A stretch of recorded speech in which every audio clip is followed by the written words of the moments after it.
Yasomati Nandana Brajabaranagara Gokuranjana Kahana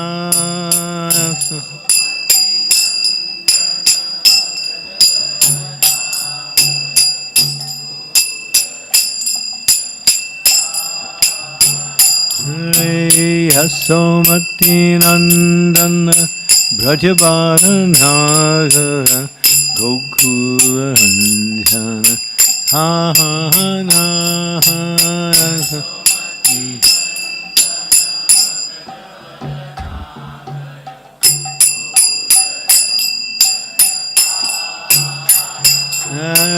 Gopi Paranandanam Madhanam Manoharam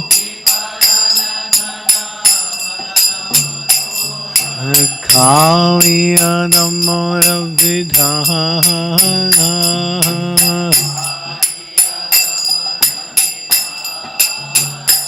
Amala Harinam Amiyavi Vasaham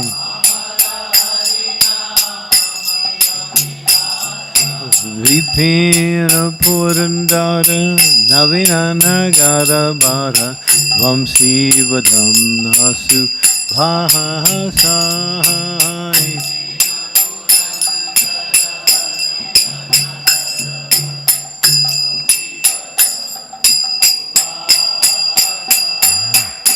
Brajadana Falana Surakuranasana Handa go anarako hala Hey Govinda Madhava Namanita Chakra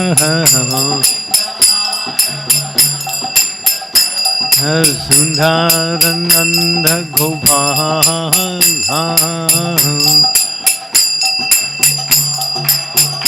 Hey, Yamuna Tatta Chara, Gopi Vasanohara, Rasa Rasika Kripa Mohoya.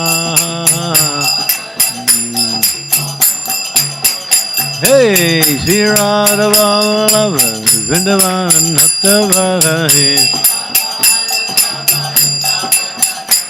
Sri Radha Vallabha Vrindavan Nattavarahe Bhakti Vinodasraya Yasomati Nandana Brajabaranagara Gokuranjana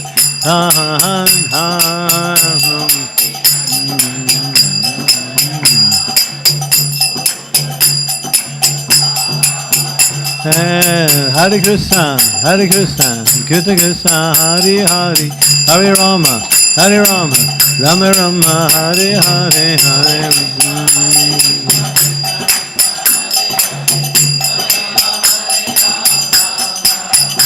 Hare Hare Krishna, Krishna Krishna, Hare Hare, Hare Rama, Rama Rama, Hare Hare, Hare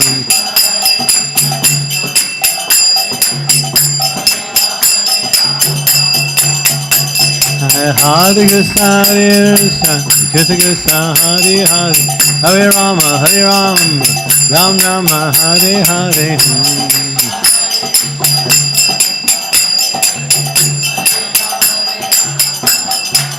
Hari Bo, in the Thai court, Hari Bo.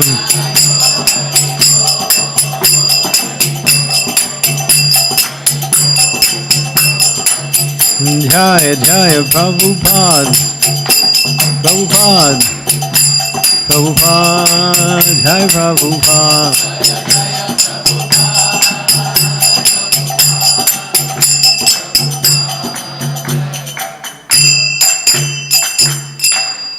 Srila Prabhupada ki jai. Srimad-Bhagavatam, Om Namo Bhagavate Vasudevaya. Om Namo Bhagavate Vasudevaya.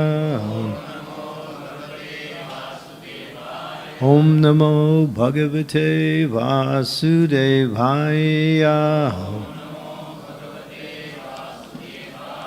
Apidara Prajamatyaha Ritya Srenyo Tamantriyanaha Paura Janapada Bhupa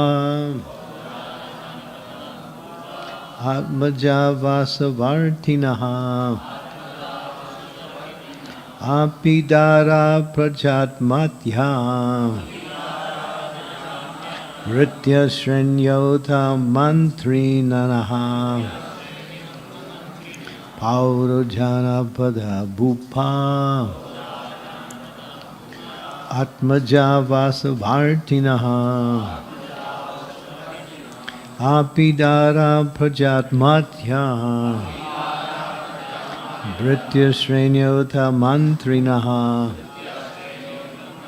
Parojana Pada Bhupa Atmaja Vasabhartinaha.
Ladies?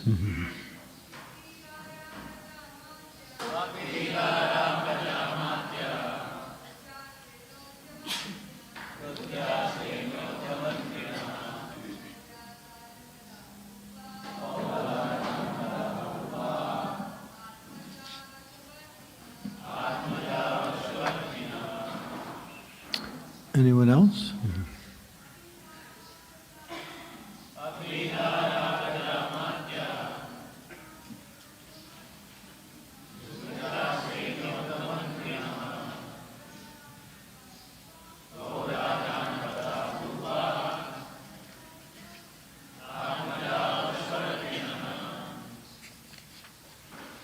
Api, whether, Dara, wives, Praja, citizens, Atmaya, and secretaries, Britya, servants, Shrenya, merchants, Ata, as well as Matrinaha, ministers, Paura,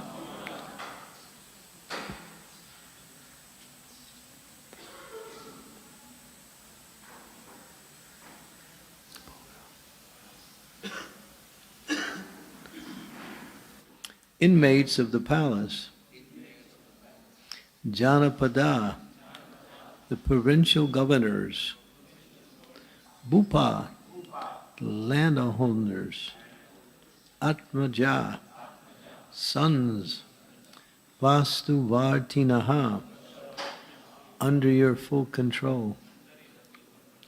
On Giramuni, he is just arrived. Now he's seeing that the king is quite despondent, so he's posing questions.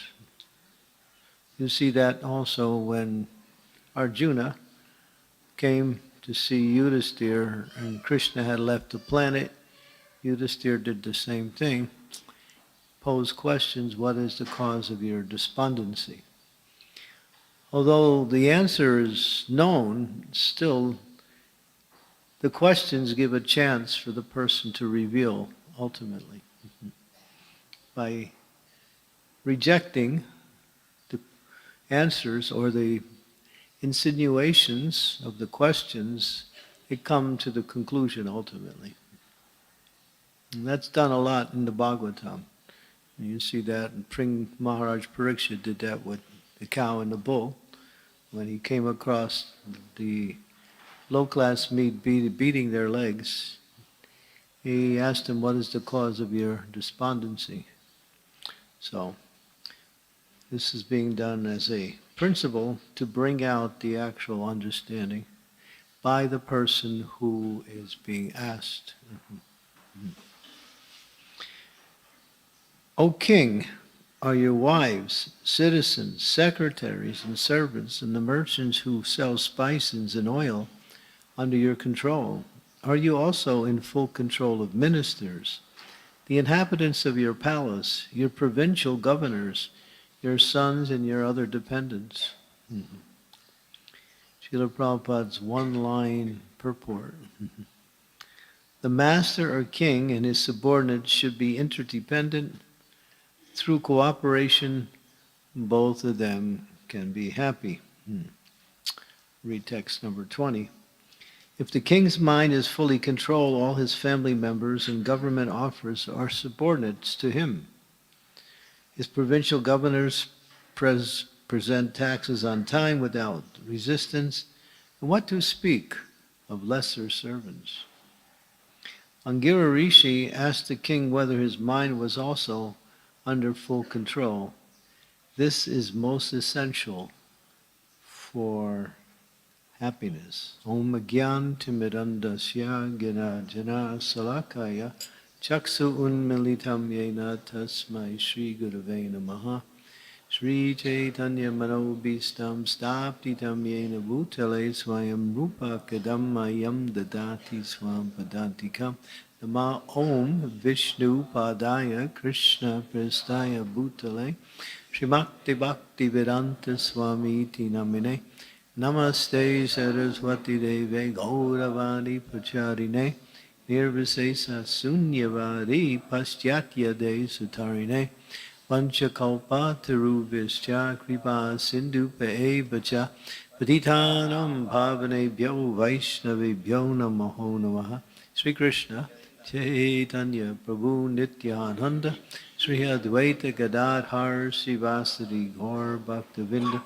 Hare Krishna Krishna Krishna Hare Hare Hare Rama Rama Rama Hare Hare.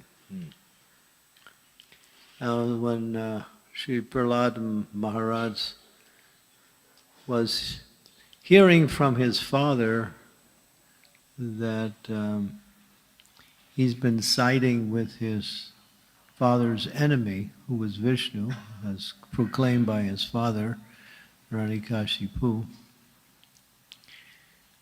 Prahlad Maharaj ultimately responded, my dear father, the only enemy is your own mind. So it says in the Bhagavad Gita, when the mind is controlled, it is the best of friends, and when the mind is uncontrolled, it's the worst enemy. Krishna in the previous verse in that same chapter says, one should elevate themselves by the mind and not degrade themselves. The mind is the friend of the conditioned soul and the enemy as well. And one whose mind is perfectly controlled, the super soul has already reached happiness and distress, honor and dishonor. Heat and cold appear to be all similar, same. So, controlling the mind is not as easy as it sounds. It's very difficult. And that takes practice. And the process of Krishna consciousness is meant to help us control the mind. But controlling the mind means to focus the mind. And not because the mind has to be focused on something, or else it'll automatically focus on whatever it wants to focus on. So by the power of the intelligence, the mind is directed towards the focus. And what is that focus?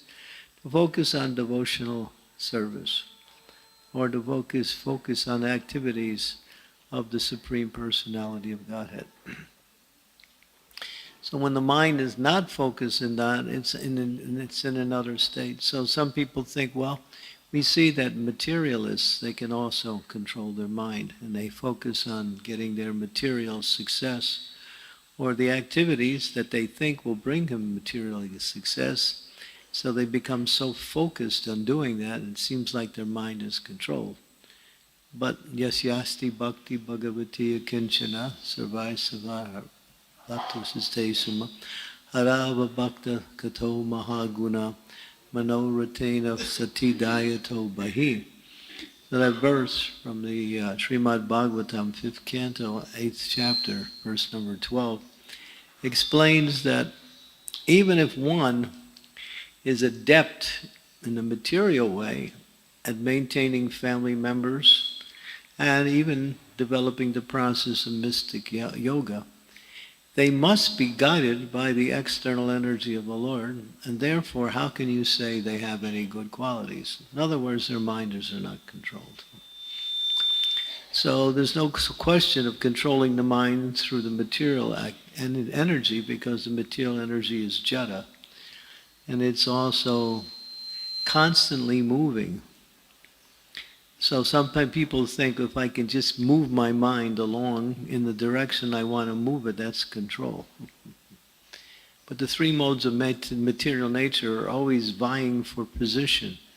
Sometimes the mode of goodness is prominent within the atmosphere, sometimes the mode of passion, sometimes the mode of ignorance. A combination of these modes come together, and then there is various types of consciousness that's produced by the effects of the modes of nature, and people act.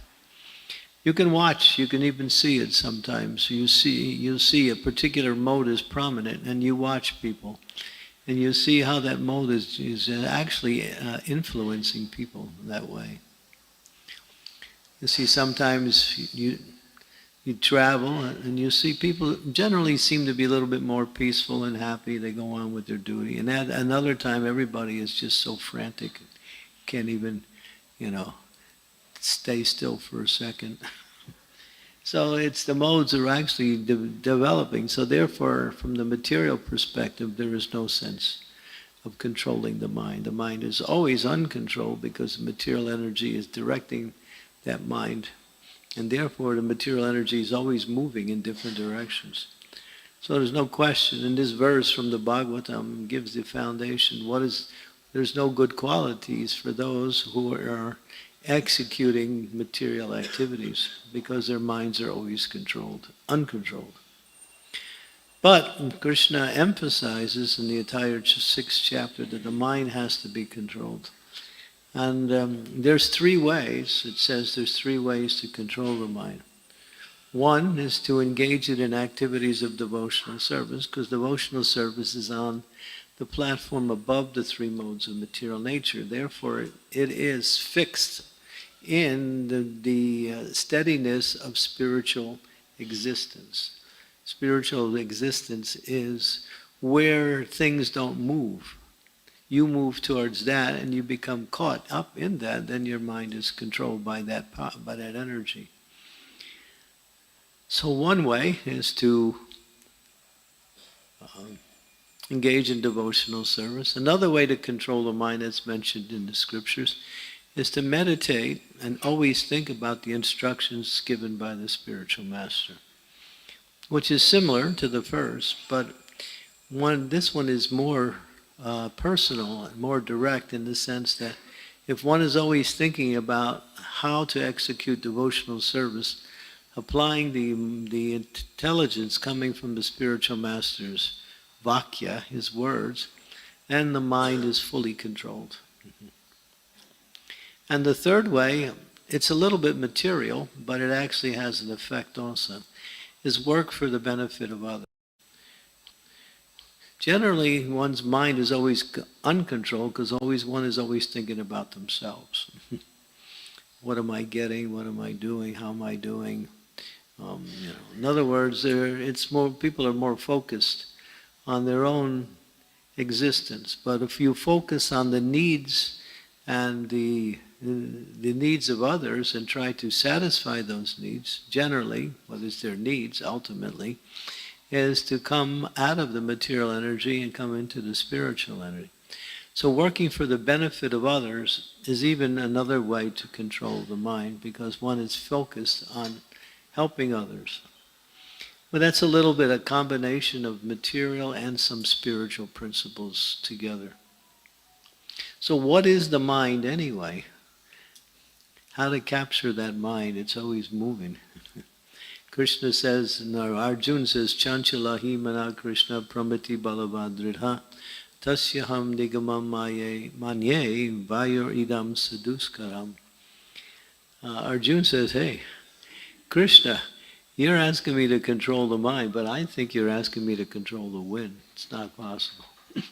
It's always moving, unsteady. But then Krishna says in the next verse, Arjuna, your conclusion is correct, but there is a way. Abhyasena tukunteya vairagena chagriyate. By giving up sense gratification and by practicing mind control, means practicing the activities of devotional service, one can gradually bring them the unsteady mind under the control of the self. What is a controlled mind? A controlled mind is not disturbed by happiness and distress. You might think your mind is controlled, but if you're disturbed by happiness and distress, then that's an indication the mind is still on the wavering platform. So when the mind is fixed, as it says, Brahma Bhuta Prashanatmana Sosachina Kangsati Samasarveshu Bhuteshu Mad Bhakti Labhate Prada. There's no more hankering, there's no more lamenting. One sees all living entities as spiritual beings. In other words, one has developed Vidya Vinaya Sampane, Brahmani Gavi Hastini Suni Chaiva Sapakecha Pandita Samadarshanaha. The Pandit, they see with equal vision all living entities as being pure spiritual souls. Not considering what body they're in, they see beyond the body, and they see that whatever that body, as this verse says, a Brahmin, a cow, a dog eater, low-class person, whatever, they're all the same because they're all pure spiritual beings. Not distinctive by body only. So to know a little bit about the mind means to be able to deal with it. If we don't know how the mind is working, and what is the activities of the mind, it becomes very hard to actually control the mind, even in directing it towards devotional service. I'll give you an analogy. The difference between the mind and the soul. Look up in the sky, and what do you see? You see the sky. But then you also notice in the sky there are birds, there are clouds, sometimes you see airplanes, and you may also see other things in the sky. So these objects that are appearing in the sky, do they touch the sky? No. They look like they're in the sky, and they look like they're part of the sky, but they don't touch the sky at all. Same way, the activities of the mind do not touch the soul. The soul is like the sky, and the different features that we see within the sky are like the thoughts and different manifestations of the mind's workings. So things come and go, and therefore one should learn to watch their mind. Watch how the mind is working and see where it's taking you. And if it's taking you in a direction you shouldn't go, like we know what places we shouldn't go, then we have to bring that mind back to something spiritual. I remember when I joined the Hare Krishna movement, one of my first experiences was in the New York Temple, Brooklyn, New York Temple. And I was just practicing to learn about Krishna consciousness. I was given some service, and then they had what is called a bhakta leader to conduct the devotees, the new people. So my bhakta leader would always say to me, kill that thought or it'll kill you. I mean, the way he said it was like, I was so scared to even think after that. He said it so strongly. And I got the message, yeah, those things that are coming into the mind. If you allow thoughts into your mind that are contrary to devotional service or of the nature of the lower modes of material energy, in other words, sinful activities, then these thoughts start to grow. Therefore, even the slightest indication of thoughts that come into the mind has to be immediately removed by the power of the intelligence. And therefore, as Jiva Goswami explains, the connection between the soul and the super soul, or Krishna, is the intelligence, not the mind. The mind is directed by the intelligence, but without the directions of the intelligence, the mind will do whatever it wants to do. I'll give you a distinction between the mind and the intelligence. Perhaps you've seen or experienced this. You're standing on top of a high building, and you're looking down. It's very far down. And then the mind says, jump. And the intelligence says, no. So that rascal mind will do anything and say anything at any time. He has no morality and civility and no control. But the intelligence, now if the intelligence is like the mind, then you're in double trouble. So then what do we do with the intelligence? You have to purify the intelligence by what is called shastras chakshush. That means you have to see through the eye of Scripture. What I'm seeing is not really what is there, but if I see through knowledge or seeing through Scripture, then I'm actually seeing. So that means one should apply those principles in life that can control the mind and direct the mind towards Krishna and devotional service, which means the knowledge given by Guru, the knowledge given by Krishna, the knowledge given by Shastra. Guru, Sadhu, Shastra. Like that. So and that way the mind is under control. Now here we hear from Angiramani Muni says, is your mind under control? He knows it's not. He knows the whole situation.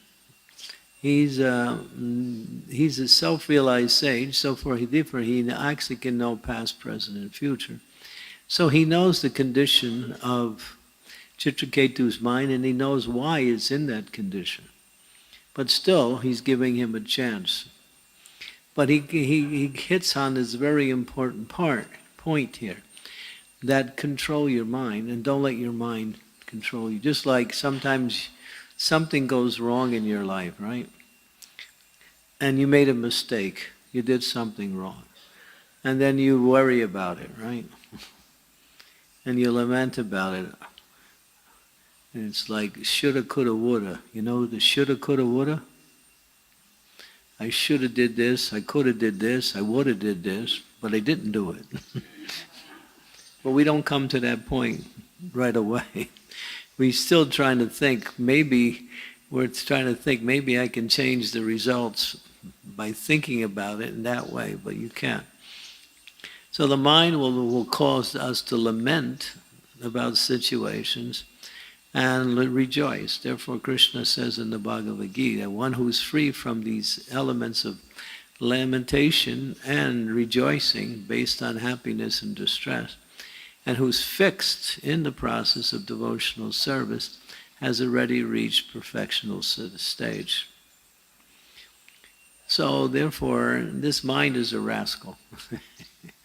We all have a mind. Even Prabhupada said, I have a mind too. Referring that, yeah, sometimes the mind will do things. Where did that come from? Or where did that thought come from? Sometimes it comes from the unconscious level of the mind. The mind has two levels, conscious and unconscious. It's compared to a computer. If you see a computer, you'll see what you see on the screen is what you see. But in that computer, there is so much more data that you're not even aware of until you push certain buttons and bring up that data. So the mind is like that. That's how they actually made a computer, based on the mind. The unconscious part of the mind, just like the unseen part of what the knowledge in the computer, is always greater than what's going on the conscious level. And even on the conscious level, if you were to collectively understand all of your conscious thoughts, it's still only 10% of the mind's activity. 90% remains unconscious. And therefore, sometimes things happen in our life that come from the unconscious. Sometimes they're due to karmic reactions from previous lives or even in this life. But one should not somehow or other dwell on these things and simply stay fixed in devotional service. Because as we stay fixed in our devotional service, we can reduce the effects of the mind's activities, which is always implicating us in the wrong thoughts. Many times we see that. Even you see, we have the example of Subari Muni. Subari Muni was a great Muni, and he was meditating underwater for many, many years. It's mentioned in the 9th canto. But he just happened to notice two fishes were engaged in some copulation, as it's mentioned. And he got attracted to watching the fishes, and that broke his meditation. And at the same time, he left his position as a Muni, went out and sought out married life simply by watching fishes. Now this is how subtle. We have the example of Ajamil,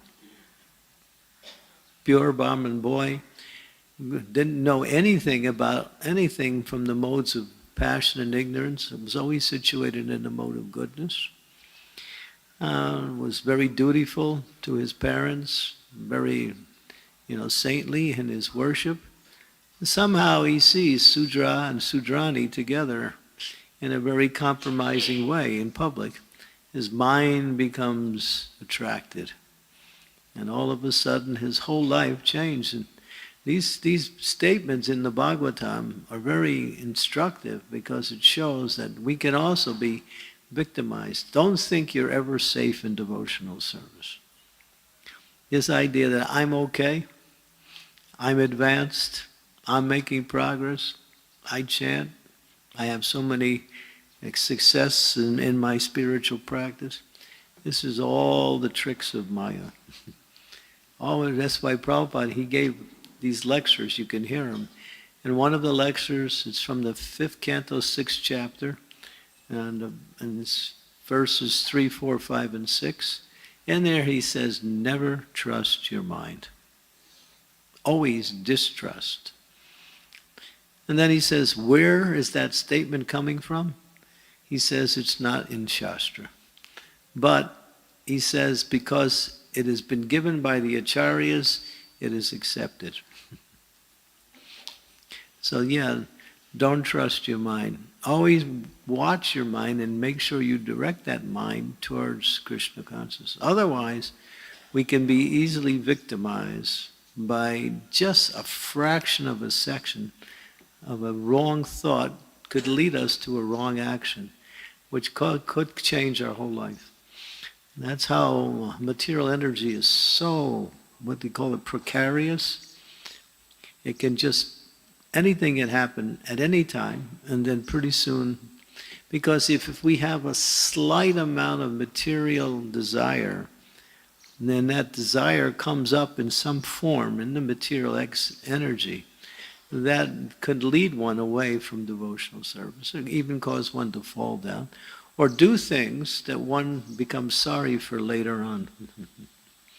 So therefore, this principle, controlling the mind, is the basis of the success in Krishna consciousness. That's why Krishna devotes a whole chapter of Bhagavad Gita simply on the mind. The 6th chapter of Gita is simply on the mind.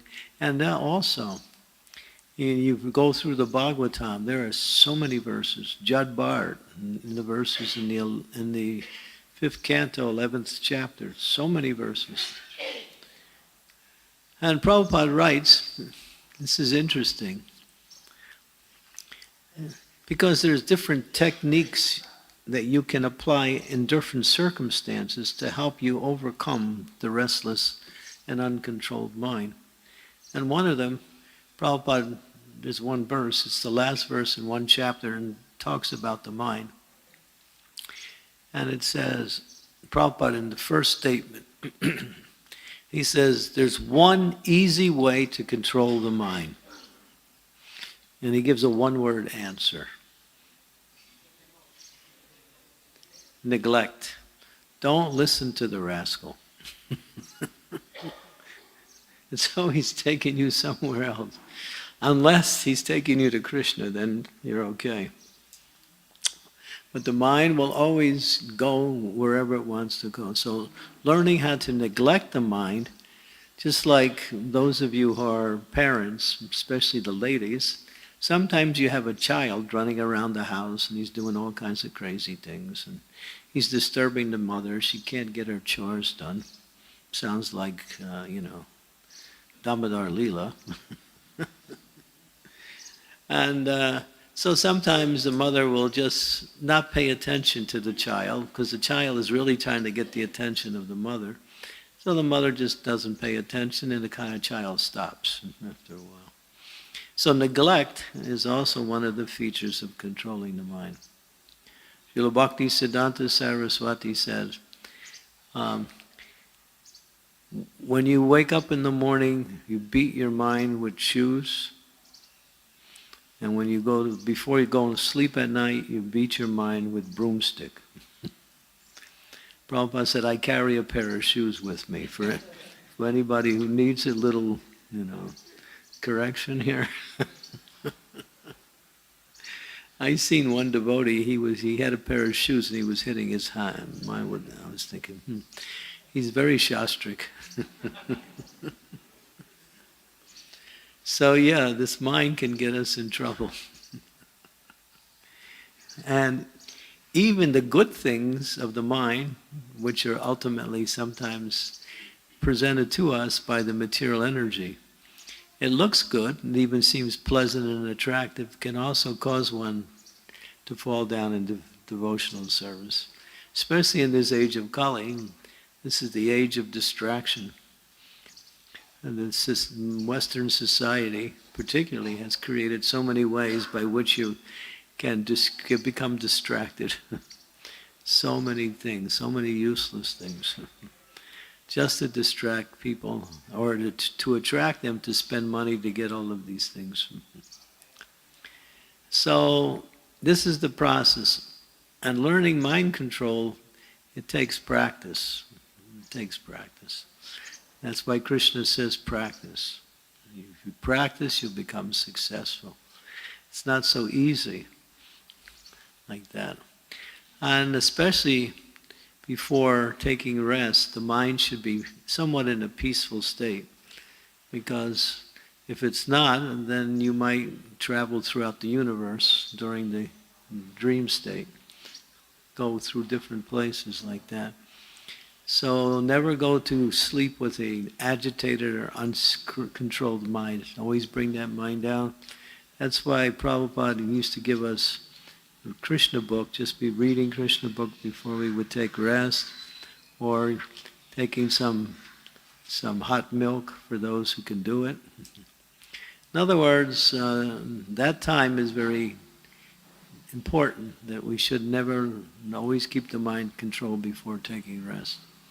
And when you get up, the mind is going to be a rascal. It's going to just start going everywhere and immediately focus it on Krishna. That's why the first thing we do, we wake up, we pay our obeisances to the spiritual master, and we remember the worshipful deity who we are serving. And that way the mind is off to a good start in the morning, because that's also a very difficult time. And you see, when you try to chant japa sometimes, Chanchala Himana Krishna, it's all over the universe. That's the nature of the mind. But it can be controlled with the power of discrimination, using the intelligence guided by higher knowledge. And then the mind can be controlled. And that's the success of bhakti.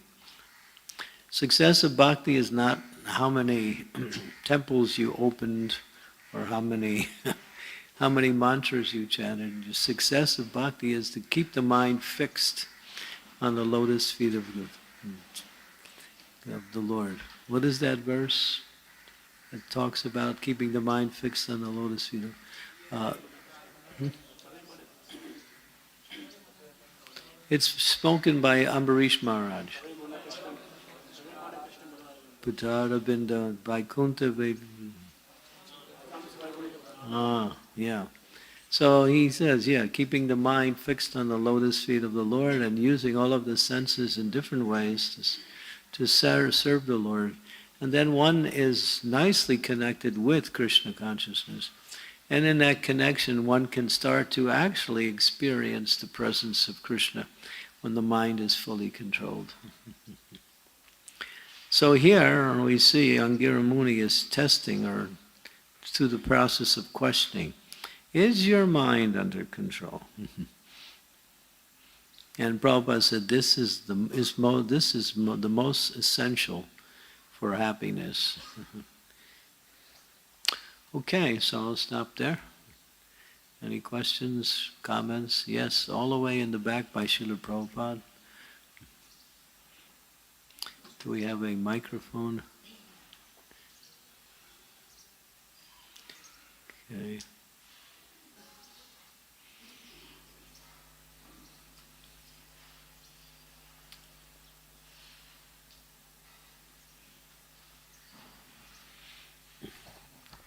Thank you so much, Maharaj. You very elaborately explained about how the mind actually works. So, Maharaj, my question is that we sometimes say mind can be also a best friend.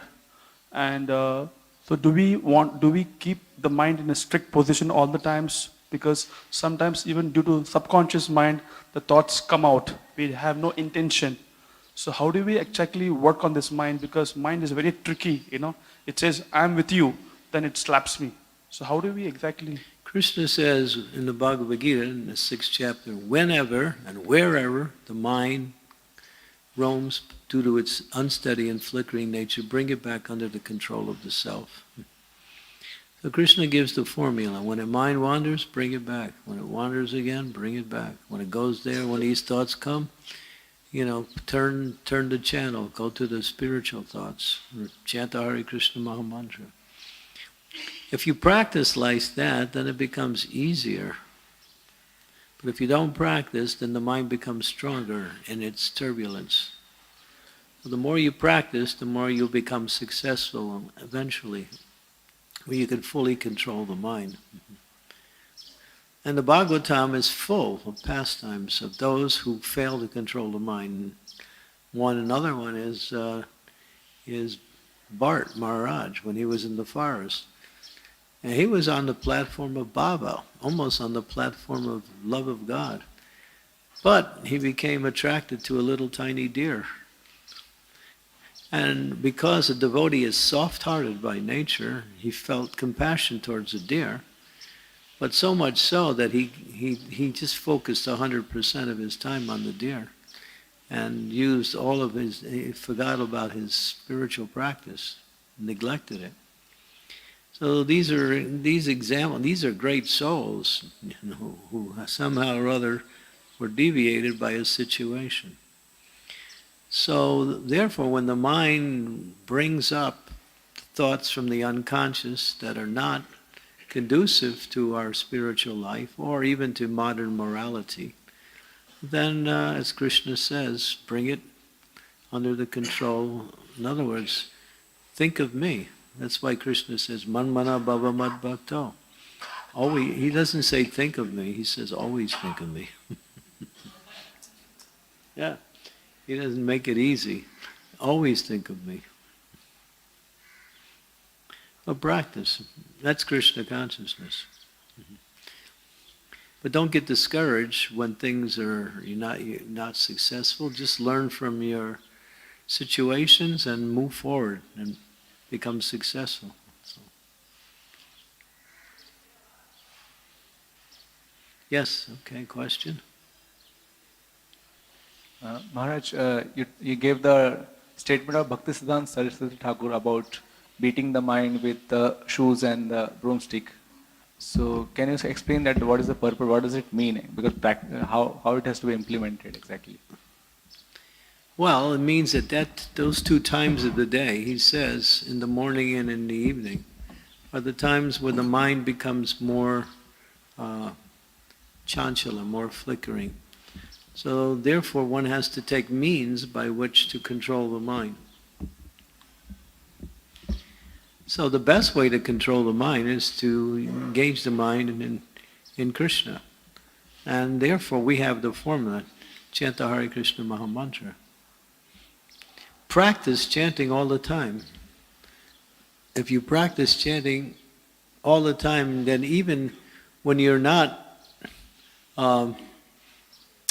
chanting, your mind will also gravitate towards chanting of the holy name. You start to internalize the chanting, and then it becomes part of you. Then your mind is always connected with Krishna through the holy name, even though you might not be chanting it audibly, but inside the mind is working, or the holy name is working like that.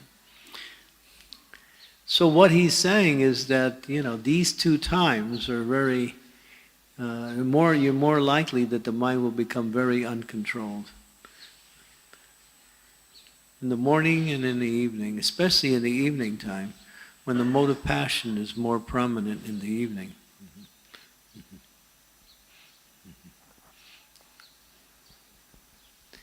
Yes. So Mataji over there.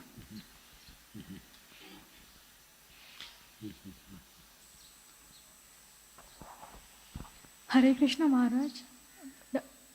I had a question that how to deal with the samskaras in the mind which we carry life after life.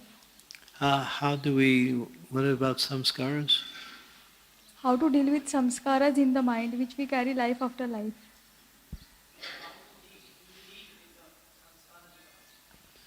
Oh, these impressions from previous births. You're interested in them? Don't worry about them. They're not going to help you. So just let them go. There's only one way to control the mind, and that is to focus on Krishna or devotional service. These other thoughts will come and go, whether they're samskaras or impressions that we have developed in this life. Sometimes samskaras indicates a more powerful effect of the thought process. And sometimes we become a little bit absorbed in that or overwhelmed by that. But if it's not Krishna conscious, or it's not even beneficial to others or to yourself, then just change the channel. We can't be nice to the mind, because if you are, it'll run all over you. You have to be a little strict when it comes to the mind. And then if you're strict, after some time the mind will start to listen to you. Become very strict. And keeping that mind connected with devotional service, more things that are favorable for devotional service. Yeah. Hare Krishna. Hare Krishna Maharaj. Oh, okay. Yeah. Maharaj, Srila Prabhupada also some places talks about manasik seva, mental service to the Lord. That one place he takes that, you think about your heart, there's a throne and you have Krishna seated in the throne, you serve Krishna. So can you tell a little bit about like who can do this mental service to the Lord and if it is... Well, the examples in the Nectar Devotion, that South Indian Brahmin was worshipping the Lord in his mind. And he became so absorbed in it that actually when he cooked sweet rice, he wanted to test it and see if it was cool. He put his finger in it, but it was still hot and he burnt his finger. His finger on the physical level got burnt. And that's, his meditation was so deep. So but if you have the ingredients, you should do it in a physical way. Doing in the mind means the situation doesn't allow for the ingredients to be, and so you do it in your mind. You can worship in the mind. Just focus your mind, just like when we come to the temple, one of the benefits is that we see the deity. And we take a mental snapshot of the deity. And then when we're out and about throughout the day, we can remember that darshan we had with the deity. And then you're back in Krishna consciousness again. You remember the beautiful form of the Lord. That's Krishna conscious. So yeah, these impressions, we want the right impressions upon the mind. Like just recently, I was watching a video that was somewhat giving news about the outside world. And there was one part of the video that the narrator warned. He said that what you're about to see is not very, you may not want to watch this. So I didn't want to watch it, but I forgot to fast forward it. And my mind flashed on something. And it was something that I wish I never saw. And then I was thinking, okay, there it is. It's in the mind. And so I'm chanting, it's not going away. And then finally I thought, okay, the only way it's going to go away is that I got to keep thinking about Lord Chaitanya. So I kept thinking about Lord Chaitanya over and over, and I'm just remembering Lord Chaitanya's form. And gradually the thought actually left me. Now I can't even remember the thought. But the impression was so strong that it caused me to become disturbed by that. It was a slip. I shouldn't have been watching that section or even watching the whole video at all. But in that mistake, something came that was unpleasant, shouldn't have seen.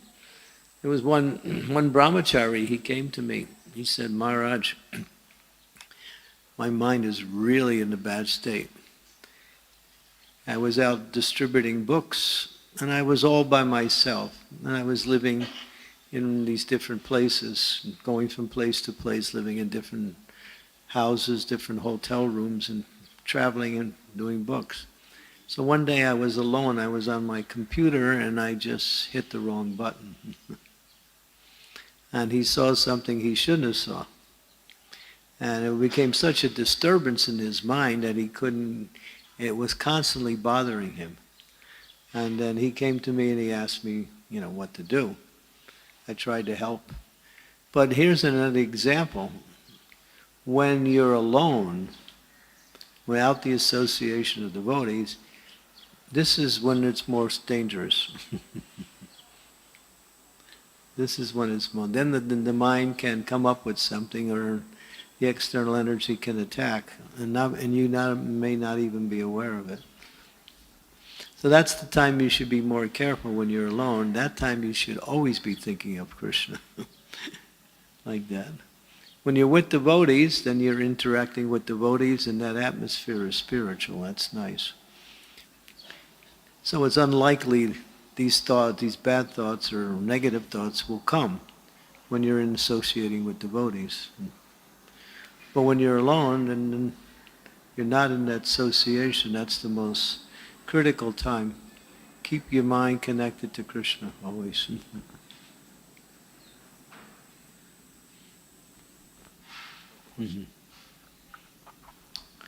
I saw another question here. There was somewhere. Where was it? Oh yeah, okay.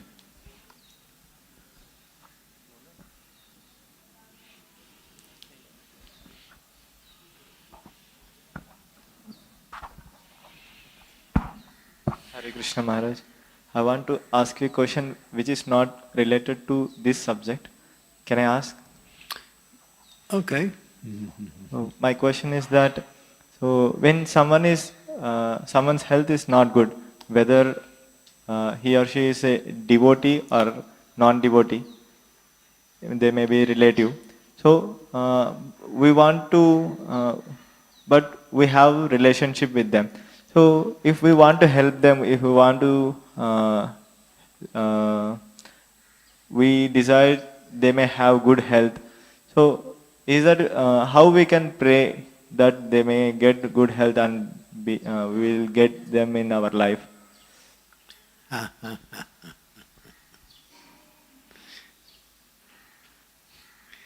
give you an answer you might not like. This is from a book I read. It's about a Christian monastery. And in that monastery, the most advanced person was the person who was washing pots. He would wash pots all day. That was his service.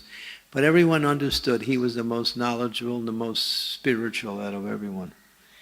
And he would get letters from people from the outside and others asking them to pray for their friends, their relatives who were sick. He said, I can't do that. He said, God has put them in that situation for a reason. I don't want to interfere with what God is doing. I can't do that.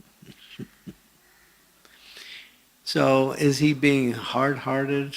Is he being insensitive? The point is that Prabhupada, when he signed his letters, he always said, hope this meets you in the best of health. We always wish people good health. And if people do get sick, we sometimes try to give, we offer some medicine or some advice. We do that. But praying is a different thing. Praying is a different thing. Therefore, Prabhupada told us how to pray when Prabhupada got sick. Devotees wanted to pray for Prabhupada's good health. Prabhupada said, don't pray like that. He said, you pray like this. My dear Lord Sri Krishna, if you so desire, please cure our spiritual master. If you so desire. So that comes back to that same principle of not wanting to interfere with God's arrangement for a particular person. Sometimes when a person gets sick, it's the best thing that ever happened to them. They make advancement in spiritual life. I preach in jails, and some people tell me the fact that I'm in jail is the best thing that ever happened to me because I met the devotees. I met the process of Krishna consciousness. So material circumstances are not unfavorable to people who know how to use that circumstance to make progress. Like that. So, therefore, pray like that. If you're going to pray, my dear Lord Sri Krishna, please heal my sister, my mother, if you so desire. That way, you are leaving it up to Krishna. You're telling Krishna this is what you want. You want that person to be cured. You want them to get back to good health. You're saying that. You're expressing your feelings to the Lord. But you're leaving it up to the Lord for his sanction.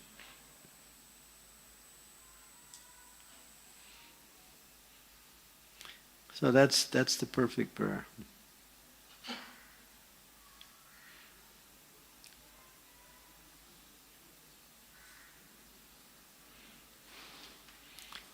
We have another question here.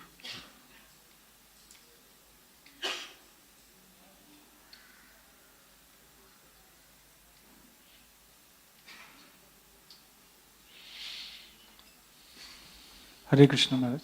Maharaj, you told the 3 ways to control the mind. Can you kindly repeat it? I could Yeah. find 2. One is to be fully engaged in devotional service. 2 is to constantly meditate on the instructions given by the spiritual master on how you should execute your devotional service. And the 3rd one is to work for the benefit of others, work for the welfare of others. Thank you, Maharaj. Okay. Prasadam is a nice way to control the mind. And it's also fun. Okay, last question. So Maharaj, you were talking about watching mind. So how to watch or observe our mind?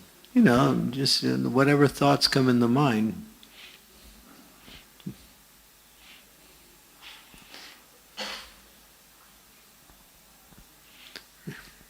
If you're trying to do something, you're thinking, and you just watch those thoughts and see if they're favorable or unfavorable or something else.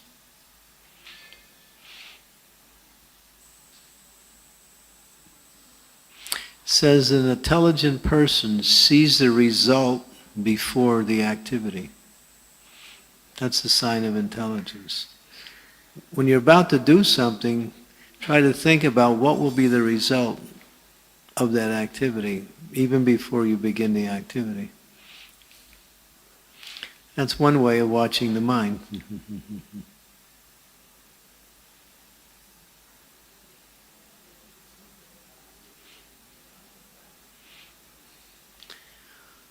But keep your mind on Krishna, that's better. Don't watch your mind all the time, but just direct it towards Krishna. That's the best way to control the mind. Okay, thank you very much.